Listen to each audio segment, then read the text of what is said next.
உன்னோட லைஃபுக்குள்ளே வந்து உன்னுடைய பர்சனல் விஷயத்துக்குள்ளே வந்து இன்டர்ஃபியர் ஆகி ஒருத்தன் பெரிய புடுங்கி மாதிரி அட்வைஸ் பண்ணுறான் பாரு. அப்படியானவன் இல்லை அவனோட லைஃப்பில் வச்சுக்கவே வச்சுக்காது. ஏன்னு சொன்னால் அவனால எந்த ஒரு யூஸுமே கிடையாது. ஃபர்ஸ்ட் ஆஃப் ஆல் அவனால் அட்வைஸ் பண்ணுறதுக்கு அவனால் யார்? அவனால் எதுவுமே சாதிச்சிருக்க மாட்டான் அவனோட லைஃப்பில். ஆனால் பெரிய புடுங்கி மாதிரி அட்வைஸ் மயிர் மட்டும் பண்ணுறதுக்கு வந்துடுவானுங்க. ஸோ அப்படியானவங்கள்ட்ட இருந்து ஃபஸ்ட்டு நீ விலகிடு. அது யாராக அவன் இருக்கலாம், உன்னோட ஃப்ரெண்ட்ஸாக இருக்கலாம், அவனுடைய ஃபேமிலியாக இருக்கலாம், உன்னுடைய ரிலேஷன்ஸ் யாராக அவன் இருக்கலாம். ஸோ உனக்கு அட்வைஸ் பண்ணுற அளவுக்கு இங்கே எவனுமே ஒர்த் கிடையாது. ஸோ ஒர்த்தாக இருந்தாலும் அவனு இருந்துட்டு போகட்டும். ஸோ அந்த அட்வைஸை நீ கேட்கணுன்ற அவசியமே இல்லை.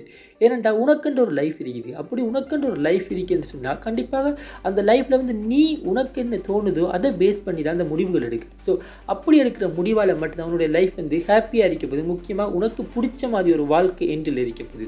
அதை விட்டுட்டு மற்றவன் சொல்கிற அட்வைஸை கேட்டு அவனுக்கு இப்போ நீ ஆட பிடிச்சேன்னு சொன்னால் கண்டிப்பாக அந்த லைஃப்பில் வந்து அவன்கிட்ட கொப்பி வேர்ஷனாக தான் நீ இருப்பா. உனக்கு பிடிச்ச மாதிரி ஒரு வாழ்க்கை நீ வாழ்ந்திருக்கவே மாட்டான். ஸோ ஃபஸ்ட்டு ஒருத்தன் அட்வைஸ் பண்ணுறான்னு சொன்னால் ஃபஸ்ட்டு அந்த அட்வைஸ் எனக்கு வேணாம் ப்ரோன்னு சொல்லிட்டு போய்கிட்டேரி.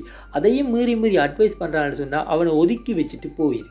ஸோ இங்கே அட்வைஸ் பண்ணுற எவனுமே வந்து உனக்கு நல்ல விஷயத்தை சொல்லித்தர போகிறதும் கிடையாது.